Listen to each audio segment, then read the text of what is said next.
last week, they were completely rammed.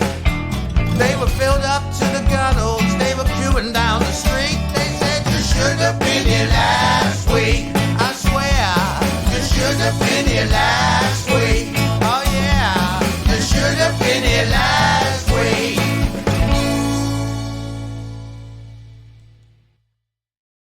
Hello and welcome to the brand new edition of You Should Have Been Here Last Week, the comedy podcast hosted by myself and fellow comedian Paul Ricketts. Yes. What time do you call this? You Should Have Been Here Last Week is the podcast that gently tugs aside the plush velvet curtains of the comedy industry to gaze in wonder, revulsion, puzzlement, and sometimes downright joy at the writers, the fighters, the trailblazers, the tasers, the dreamers, the blasphemers, and the downright full-front beamers that go to make up the comedy business. And today's guest is none other than stand-up comedian, promoter, author, TV writer, actor, and ex-Teletubby himself, the absurdly funny Mr. Dave Thompson. Welcome to the show, Dave. Hi, thank you. Lovely to see you again, Steve and Paul. Lovely to see you, yeah. You left out third-rate pub comedian. Oh, I would never have said that. Go on, do you want to ask the first question, Paul? well, yes, because I have a really searching, pertinent question, and it's basically on the horseshoe moustache, which graces your top lip. Several questions there. When did it first appear? And what was the inspiration? Was it any male Australian sports star of the last 50 years? Was it Peter Wingard from Jason King, the 70s TV show? Or was it Burt Reynolds? It wasn't any of those. What the story of it is that when I was doing a lot of work for Harry Hill, working as his sort of default stooge on his live tours and, sometimes his TV shows, he wanted me to wear a beard, to grow a beard, and also a moustache. That's right. So he wanted me to grow a moustache. So I grew the moustache for the part and then kept it. And also there was a thing I used to do with my now ex-wife, where we used to do what I used to call it the research and development area, where we would do little double acts, little speciality double acts. And when we were married and before we had kids, I'd sometimes take her on the road doing stand-up, and it would be nice to sort of incorporate it. So we'd offer this free add-on at no extra cost, and it got her involved. And one of those was it was a pants-wetting act called Hair Punts Nurse Ava. Oh, my God. I used to wear a false moustache. And I also did another character called Naughty the Clown, and I wore a false moustache. And what would happen is when I got hot on stage, it would fall off. So if I thought if I grew one, then that wouldn't fall off. Not until I had chemo, maybe one day in the future. Hopefully I'll never have it. Yes. So that's why the moustache. And it just sort of stayed on, because then it sort of helps, I think, doing stand-up. Because it's like a red herring, like it's not so much nowadays, but in the old days, as you both well know, there used to be a lot of heckling and aggression potentially in the audience. Yeah. If you sort of dangle a decoy in front of them, it'll distract them from the real vulnerability. And so the moustaches are sort of like a mask. It's a form of mask. But what is it saying, though? What do you think it's saying, the moustache? What are they buying into, Well, they're buying into some bloke who's trying to earn money from doing stand-up comedy, so he doesn't have to stack shelves in Sainsbury's, and which probably nowadays would be a lot better paid. It's sort of, it's a sort of a persona, it's a mask.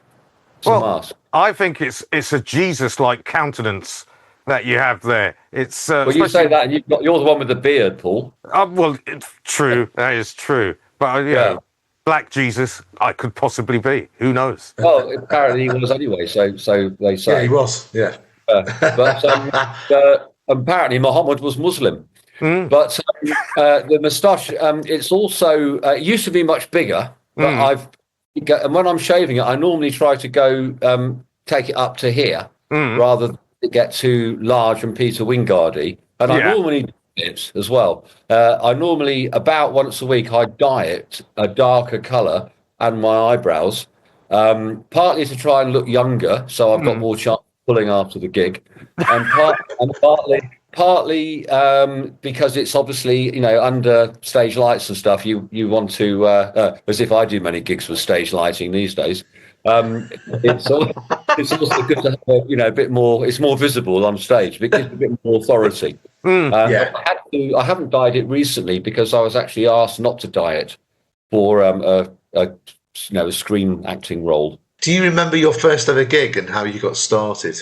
Very clearly. The first ever gig was when I was very good friends with Ben Elton, which I still am, and he was just started doing the Comedy Store when that whole thing began at the end of the 70s. Yeah. And I went to watch him performing at the Comedy Store, and I got up on stage and did an unpaid guest spot, and he was fully expecting me to be gonged off, within a minute. And for some reason, I went. It was a very mild night, and the audience weren't aggressive. Yeah. Remember, one of the jokes I did, it was just after Charles and Diana had got engaged and their engagement was announced. And one of the jokes I did was, I tried to phone Lady Diana, but she was engaged. Which really shows the time, because obviously now, do we phone someone and they're engaged anymore? No. No. But that was one of the jokes. That's how long ago it was. So that was my first ever getting on stage. And then when I was doing my degree in theatre, we had a guy come and do a sort of a little section, like a little, whatever it was called, a little semester or something in surreal cabaret. And as part of our surreal cabaret, I got up on stage and told some jokes.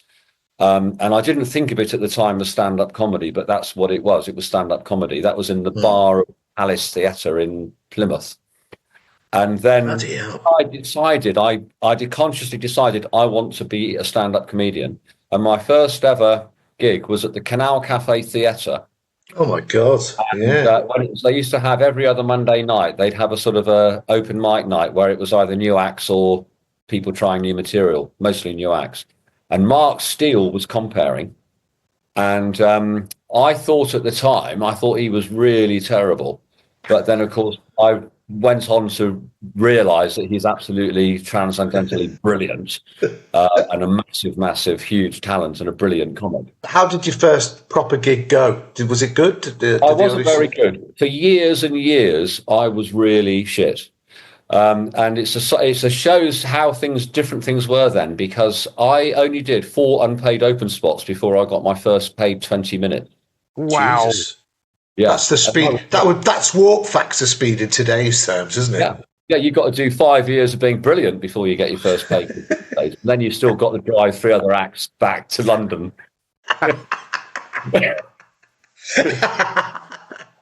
Very true. So the bug had bitten you, really. I mean, you sort of got inside your mind or psyche, and you really wanted to do it. Yeah, well, I mean, Ben Elton was, my really good friend, and he by then was starting to do TV, and becoming famous. Also, I very quickly took over that 2-week bi-weekly comedy cafe show at the Canal Cafe. Not Comedy Cafe, sorry, Canal Cafe in Little Venice, in a thing called the Bridge Hotel, the pub. And I became the regular host and booker of all of the people doing 5-minute spots. And the people we had on at that time, Hugh Grant in a sketch group called the Norfolk Rescue Company, Emma Freud in a group called Girls and the Great Tsar, which was 2 girls and a magician. Wow, don't remember that. Sandy Toxic did a first ever unpaid open spot. Jo Brand did her first ever unpaid open spot. Mickey Hutton, Bob Mills, Ian Hislop. Ian Hislop. Who? What happened to him? I haven't seen him on the circuit. Obviously couldn't cut the mustard, could he? Yeah. That's an amazing lineup. Wow. Loads of I mean, that was an all-in-one show, but I was looking at my diaries, and I saw all these names, and I thought, my God, Ian Hislop. And there was another one, John Irving, who I think was the same one who became the famous novelist. No, really? Yeah. Really? What, the World According to Garp? That guy? Yeah, I think so. Don't quote me on that. Yeah. And also Mike Myers, of course. Oh yeah, yeah. When He was he on was yeah, double act Malarkey and Myers. Malarkey and Myers, yeah. Neil Malarkey.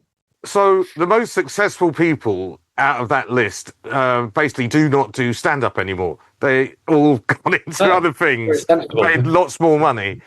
Yeah, yeah. Well, when we did it, I mean, when I started in '85. So this June the 10th, I celebrate my 41st birthday as a comedian. Wow. In those days, the sort of career path was to become a successful stand-up, get your own series on Channel 4, go across to America and become a Hollywood film star. Mm. That was And I there's still time. well, there is still time, but it's running out fast.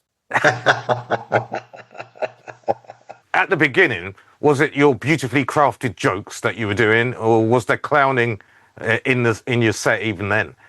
No, it was sort of a very nervous bloke who was trying to please his father, who could never be pleased, as my psychotherapist pointed out years later.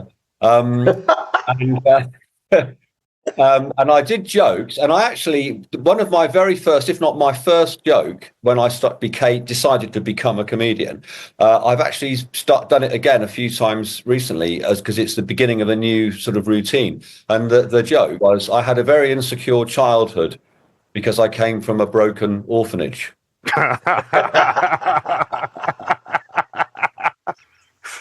Very good. That's fantastic.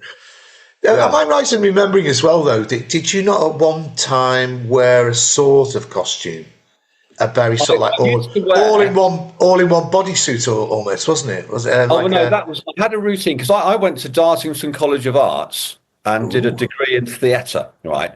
Wow. And there was a big postmodern dance element to the degree course, and postmodern dance, yeah, it was a very, very big thing. So what I did in my innocence, when I was a comedian, I thought it would be funny to have a lycra leotard and tights underneath my stage.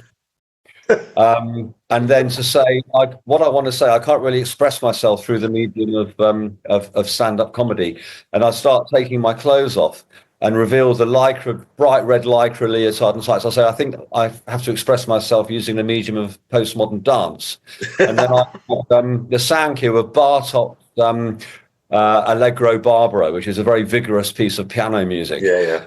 And I do a sort of a stand-up of postmodern dance. But of course, I didn't realise that I was referencing something which 99% of the audience ever heard of. It lost me the Comedy Store. Not that I was ever an established act at the Comedy Store, but I did get as far as doing, the full weekend, Friday night, Saturday night, early and late shows. But Don Ward saw me doing that routine, and even though the audience loved it, he banned me, never booked me again. Oh well. Bartok's got a lot to answer for. Yeah. So I had another thing where someone once booked me to do they were doing something at the Comedia in Brighton, and it was a sort of a non-stand-up, more of a sort of a variety type show. And so I said, what I could do is I could start doing a few minutes of stand-up and then do my lycra leotard routine. And at that time, I would sort of the mentor for Justin Lee Collins. And he used to come and stay on the floor of my lounge in London when he was coming to do various things. But he very quickly got into MTV, and he had his own show on MTV. That's right, yeah. And he'd come and sleep on my lounge floor. And one time he'd had Kylie Minogue as a guest on his MTV show. And then he came back from the MTV studios and got the sleeping bag out. And he actually persuaded Kylie Minogue to get into his sleeping bag with him on his show. Whoa. And then he produced the sleeping bag, which he was going to be sleeping in on my lounge floor that night. And I got in the sleeping bag just because Kylie Minogue had been in it. So anyway, the vibes. Yeah. But before Justin Lee Collins got quite famous, and I had him as a stooge in the audience. So by then I had two identical leotards and tights because Stuart Lee had one made for me because I was doing something in that show that he did with Simon Munnery. Justin Lee Collins would wear the leotard and tights under his clothes, and sit in the audience as a stooge, I'd go into my routine, and then he'd start going, "What? I can't believe this," and sort of gradually get up to the point that he'd be making a noise and objecting to what I was doing and draw attention to himself. And I'd stop and I'd say, "Well, what's your problem?" He said, "Well, you have no conception of modern dance, of postmodern dance." And I'd say, "Okay, well, if you think you can do better, you get up on stage and do it." And he'd say, "Okay, I will." And he'd get on stage, and of course, all the audience would be thinking, "Oh my God, is there going to be a fight?" And then he'd strip off his clothes to reveal an and then we do like a duet of postmodern dance. Where A dance off, yeah. Through each other's legs and all this stuff, and then we'd hold hands and bow. And the relief was, but there's a lot of it. Yeah.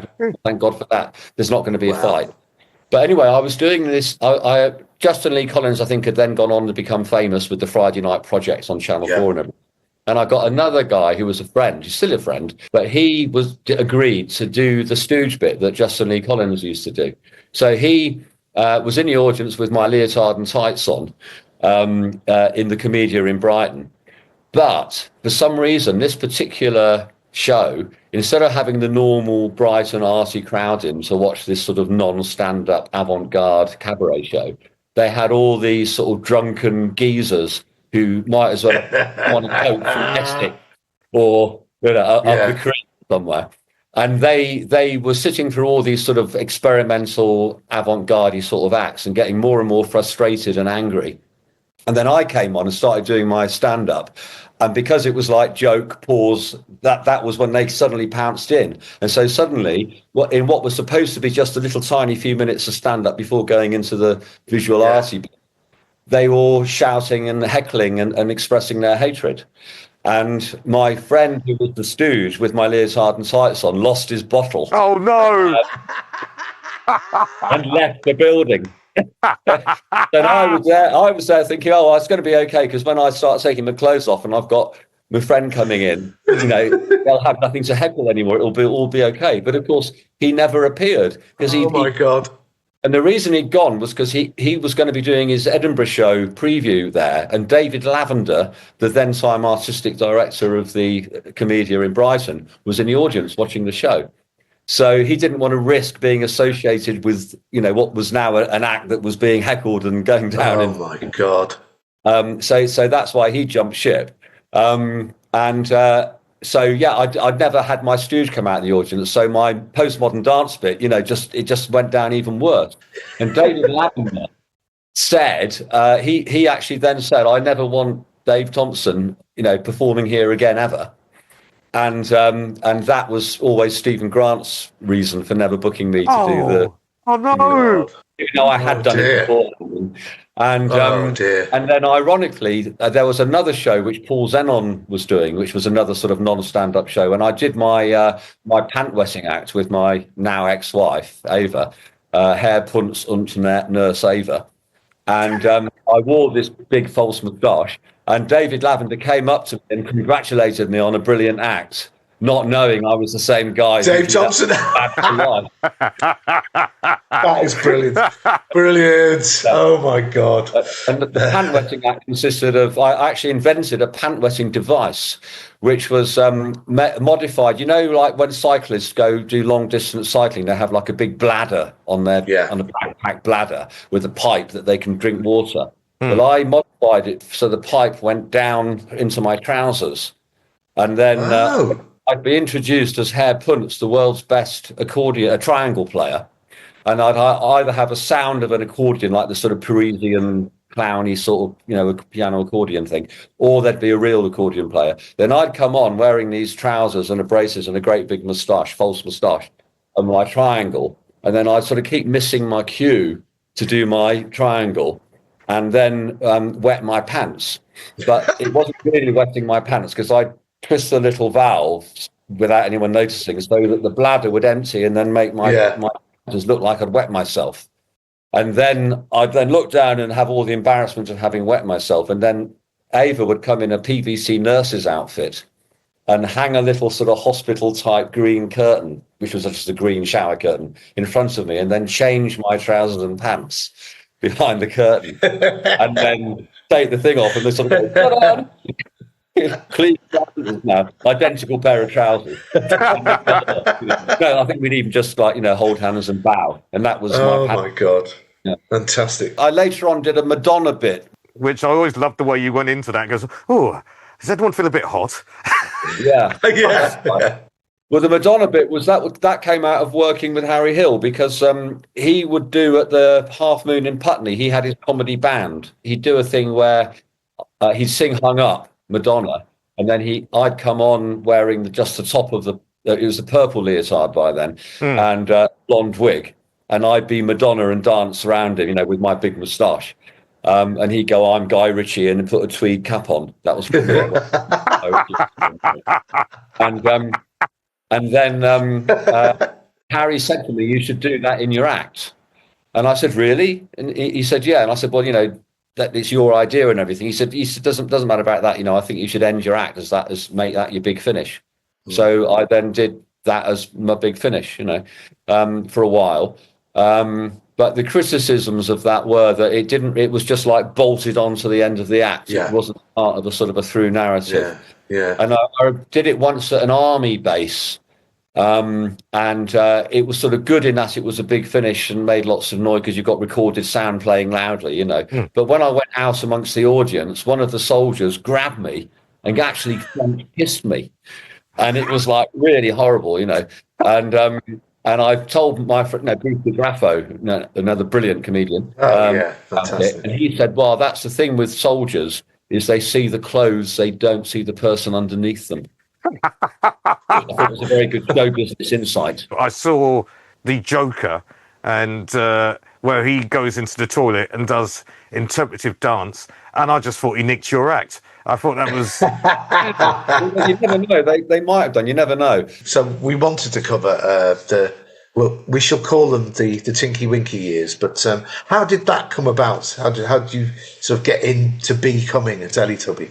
It was very simple. I was in Harry Hill's first ever TV series, which was called Harry Hill's Fruit Fancies. That's right. I played various parts in that, and one of them was an Egyptian mummy. And when they put me in the mummy costume, the costume lady sewed me in, and I couldn't come out again until she snipped the stitches and I could come out. And people said to me, "Don't you feel claustrophobic being in that Egyptian mummy costume like that?" And I said, "Well, no, I feel quite safe and secure in here." I think I even said, maybe I'm a bit autistic. That was before it was fashionable to be autistic. And there was a guy who was a runner on that show called Nick Kirkpatrick. And, the runner's the entry-level job, sometimes not even paid in television. He was a runner on that, and he went up the ladder as his career progressed through television. And he became the production manager of a show called Teletubbies, made by Rag Doll. And then in the pre-production process, they realized that the word Teletubbies was a copyrighted word in America, and they changed it to Teletubbies. Right, okay. He phoned me up and asked me to audition, having remembered how I was comfortable in this Egyptian mummy costume. He phoned me up and asked me to become, to go for an audition. And I went for the audition. And he then subsequently went on to become something like world marketing manager for all BBC merchandise or something. Wow. But some very, very high up, extremely a powerful person. And I saw this because I came across him on LinkedIn. And so I thought, oh, Nick, I'll apply for his friendship on LinkedIn. And he blocked me.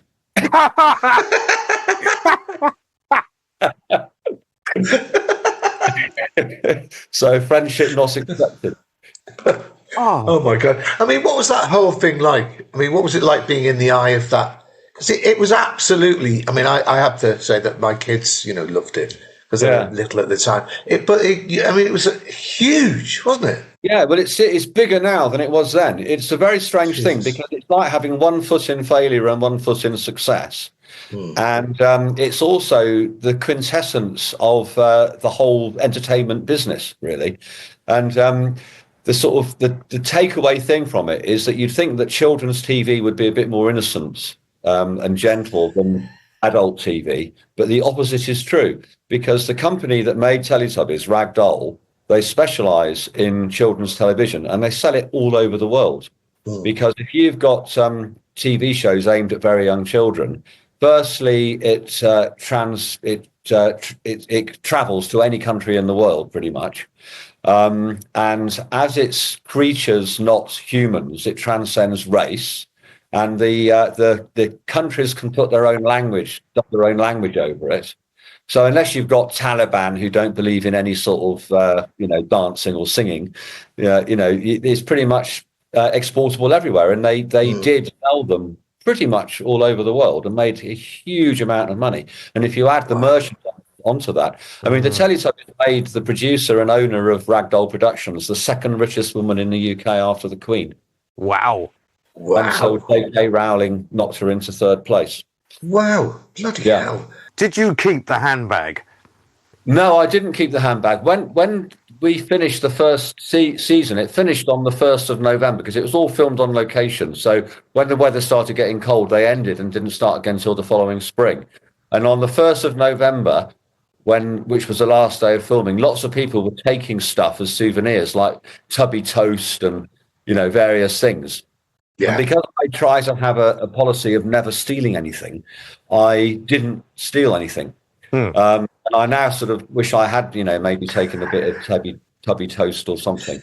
I do have some VHS Rushes tapes, because what they used to do, they used to feed from what they were filming. This is before they'd ever, edited an episode and released it. They would put it onto VHS tapes, because that was the technology at the time, and then we could watch the VHS tapes in the dressing room to see what it looked like on camera, so we get an idea of how to move and improve what we were doing. And I did keep a load of VHS tapes just because I had taken some home to study at home, and they're in a box somewhere in my attic. And sometimes people have expressed interest because it's actually the real sound and real time. But I'd imagine now, if they have survived this time, the resolution would be so poor compared to modern standards that you could AI it and improve maybe they it. Could actually. That's a good point, because the voice trumpets that used to come out of the ground when they came out of holes, and when those holes weren't being used, they'd put like a little manhole cover over the hole that the voice trumpet would be put in. And one time somebody forgot to put the little cover over the voice trumpet hole. And I was running in full costume, and my foot went straight down the hole. Oh.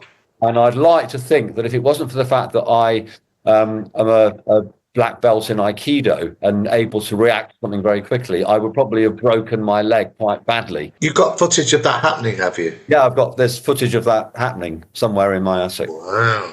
Yeah. Because, I mean, you were in the tabloids a fair bit as well, weren't you? Yeah. What was that like? I mean, I made a lot of money out of that, you see, because what happened was I was working as a stand-up comic. I had the job, and I carried on working as a stand-up comic at weekends, and we filmed Monday to Friday, but every other Thursday I was a regular compere at a comedy club in Cadillac's nightclub in Bath. And I'd come out of costume, have a shower, and then drive 80-odd miles to Bath and have to host a show trying to do new material, and then get back in the car afterwards, drive 80-odd miles back to the hotel, and then be up again at 5:30, 6 in the morning to do another day's filming. But I used to love it. I didn't feel tired because, I was energized by the joy of doing something which we all knew that it was going to be successful, because the company was so thorough in their planning that it was a foregone conclusion it was going to be successful. It might sound arrogant, but they're very clever people. They had a whole load of successful children's TV shows already that they'd done beforehand. And every new show they did, they took the knowledge and experience from the previous one and put it into the new one to make it even better.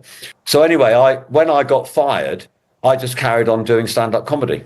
And luckily, I hadn't burned my bridges and told, people who ran comedy clubs, stick it up, you so-and-so, because now I've made it, I'm going to be a big star. Thank goodness. Yes, well.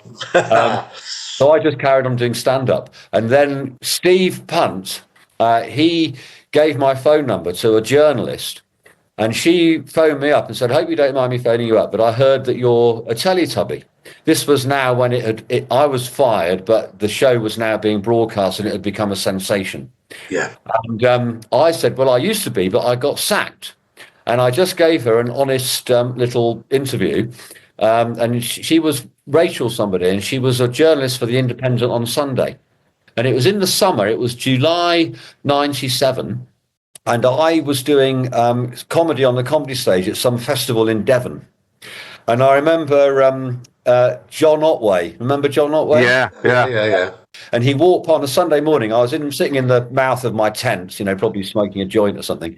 And John Otway walked past and said, "Oh," and he waved The Independent on Sunday. He said, "I've just read that article about you in The Independent on Sunday." And I sort of went, yeah, okay, thanks.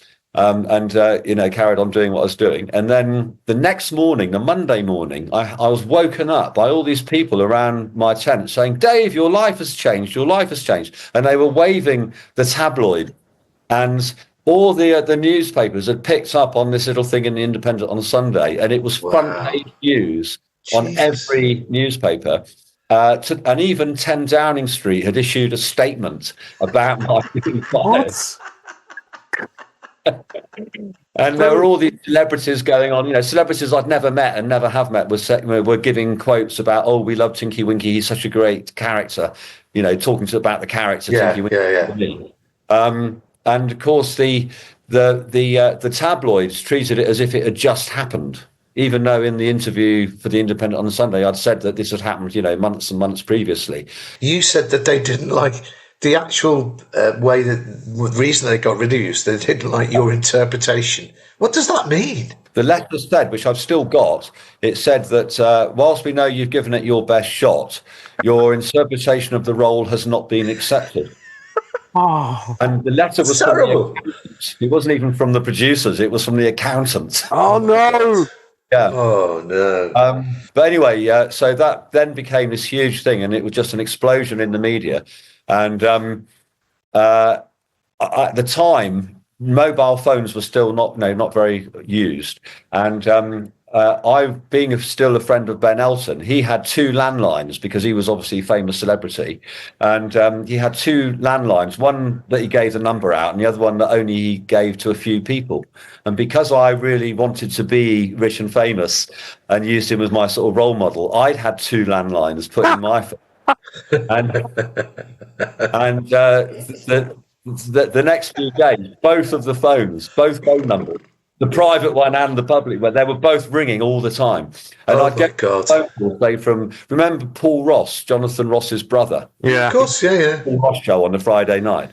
Yeah. And the phone would ring and it would be, "Hello, I'm a researcher for the Paul Ross show. We'd like you to be on the Paul Ross show this Friday." And I just sort of say, "Okay, how much do you pay?"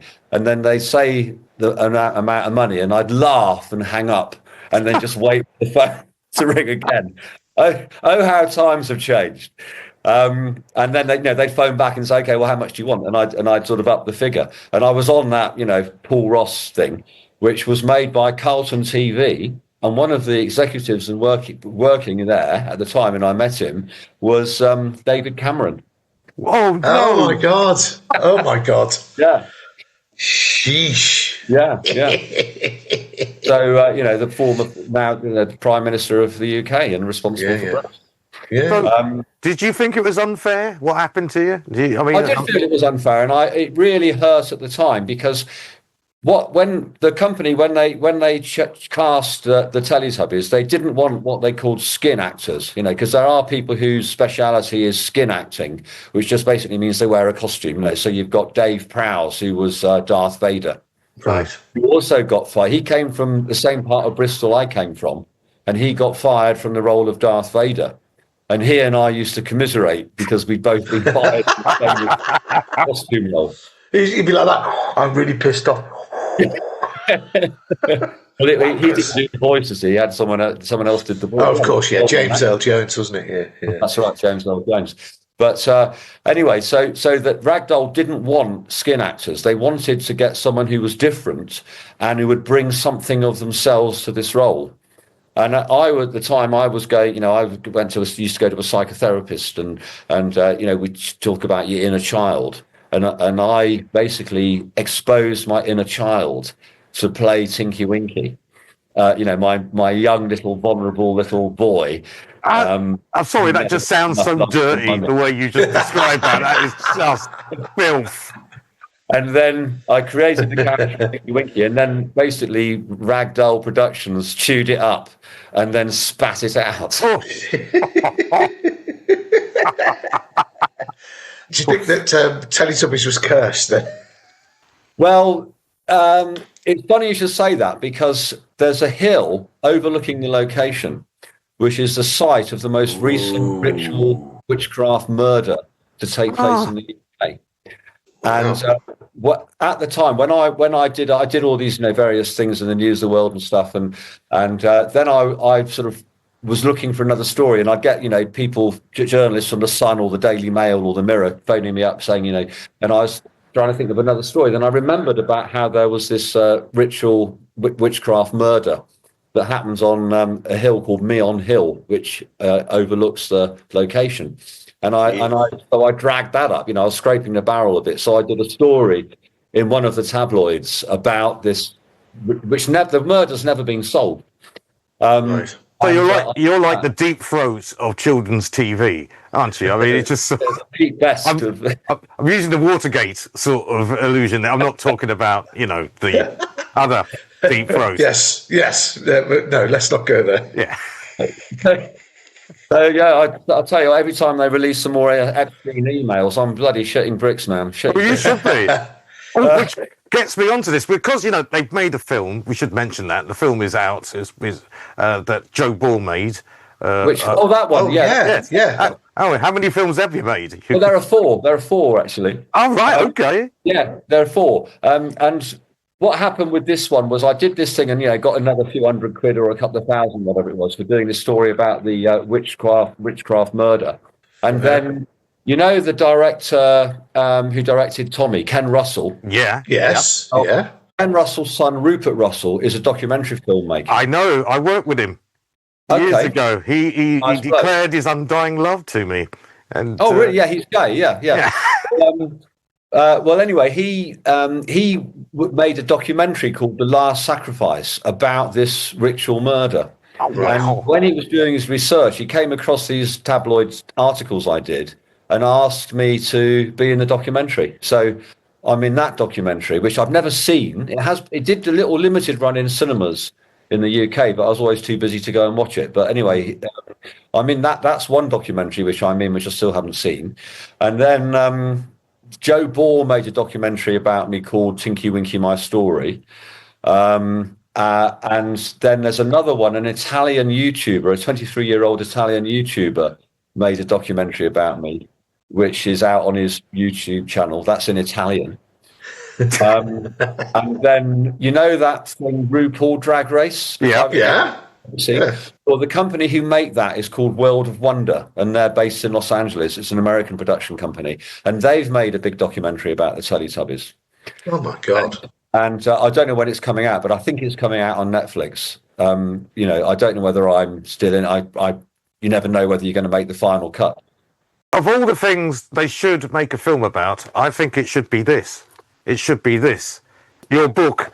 Yeah, it's funny you should mention that, because I wrote that book, and that book is it's about a stand-up comic on the circuit who gets a job wearing a blue furry costume in a world-famous TV show, and then gets and it's a novel. It's a mythologization of my life and career, so that no one sues me. But because I was so busy, I only never had time to get a proper cover illustration, so it looks like a physics textbook, just with that black and white. It has got a great quote from Harry Hill. My wife caught me reading it, and I had to do the washing up for a week. Yeah. But what I'm doing is now I'm a bit less busy because the kids are now both teenagers. I'm re-releasing that self-published book, and I'm paying one to do a cover illustration, because I think with the proper illustration on the front cover, it might sell more copies. Yeah. Is it going to be racy, the picture? Is it going to be a racy thing? It is quite racy, yeah. Oh, I thought it should be. Is it going to be a urine-stained leotard? No, it's not going to be your stage leotard, but the guy's using AI and the AI won't allow the word sex. So at the moment, the sort of the mock-ups of the illustration, it has to be the life of a comedian because the AI won't allow sex. And when he showed me the picture, I said that the girls are nice, but could the girls have bigger breasts? And he tried to make the girls have bigger breasts, and the AI refused, saying it was a sexualization of women. So he got round it by saying, could he make the women who are all breastfeeding at the moment, and then that made the breasts go bigger. Oh my God. With all the current stuff that's going on, I wrote that in about 2004, and it's sort of become strangely contemporary. Yeah, cancellation is involved in it. Well, yeah, cancellation and, famous people who control the entertainment business being involved in very evil activities. Can I just ask, did you ever get any just the tail end of the Tinky Winky thing? What did Ragdoll? Did they ever threaten you? Or I mean, I'm not on the Christmas card list. I never got involved. But when the big explosion happened in the media, that happened on Monday morning, and then on I think it was a Tuesday or Wednesday night after midnight, I got a phone call from someone at Ragdoll. And they said, we're giving you a friendly warning. There's a lot of money riding to do a sex scandal on you. And then they hung up. So I've got a children's TV company ringing me up after midnight, giving me a friendly warning. oh no! Wow. And there was nothing to do a sex scandal on. So I knew that there was, no one could do anything on me. But that prompted me to do what lots of people have been advising me to do, which was to go to Max Clifford. Oh. And You went to Max Clifford? Yeah, I went to Max Clifford, and when I phoned him up, he answered the phone and he said, I've been waiting for you to call me. I've been expecting you. And he said, what you need, he said, the big money is if you can do something on one of the other Teletubbies or something there. Well, that wasn't an option. I'm not that low down. And he said, the next option is to do something on yourself, involving you, preferably with a girl with big tits, blonde with big tits, his words, not mine, having sex on the Teletubbies location. So I got an ex-girlfriend who fitted the description, blonde with big tits, and paid her money, out of the money I got from to do a News of the World sex scandal. And the thing I did was, I wouldn't do this now because I lost the moral high ground, and if I could live life again, I wouldn't have done it. But I did do it then. I knew that there was, lots of people making money out of my story. So I did a sex scandal in the News of the World, and the title was "I was a Kinky Winky on the Teletubby table." And it was. I said that we used to have parties on the location sometimes in the evening, which was true. Sometimes we did, and that people played music, and it was a hot summer. I then said what wasn't true, which was that my girlfriend came and visited me on the set. We smoked marijuana and had sex on the Teletubby table in the location, which was not true. But that's the lie I was prepared to do. It paid off the mortgage on my flat in London. But of course, after that, Max Clifford then subsequently went to prison and died in prison. Yeah, are the two things connected? Having sex with underage girls. Yes, I know. The curse of the Teletubbies strikes again. Yeah. But the blonde girl with big tits who I paid money, she bought a VW Golf with the money I paid her, not brand new, second hand. She's still a good friend, and she came to the screening that we had of Joe Ball's documentary. Wow. And she actually came to the screening, which was nice. Yeah. It's an amazing story. But you are an international comic. I mean, where are you now, for example? I'm in Budapest at the moment. Yeah. Yeah. Well, I mean, it's like Simon Fox had that line in his act where he said, with an act like mine, you've got to keep moving. Yeah, I do remember that. International comic because I can't get work in England. But you do promote lots of gigs as well, don't you? Well, I don't. I keep it quiet, but I mean, on the whole, I don't. I have been co-producing a comedy stage at the Siget Festival, which is the second biggest festival in Europe after Glastonbury, which is a big festival that happens on an island in the Danube in Hungary.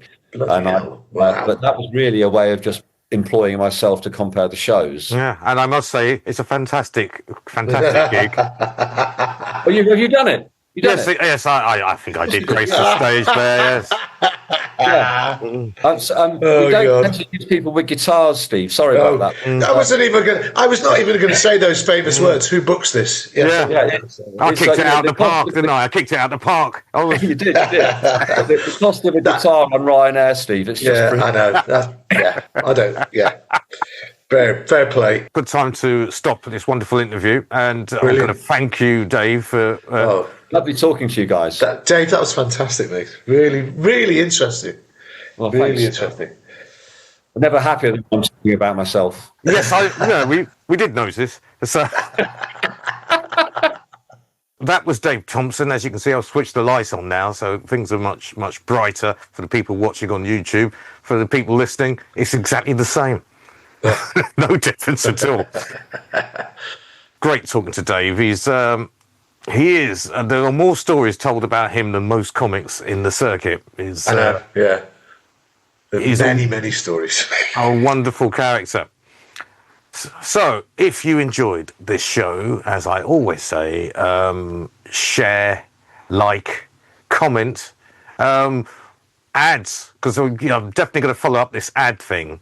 That we're going to come up with some products. We want you to tell us what products we could represent in this show.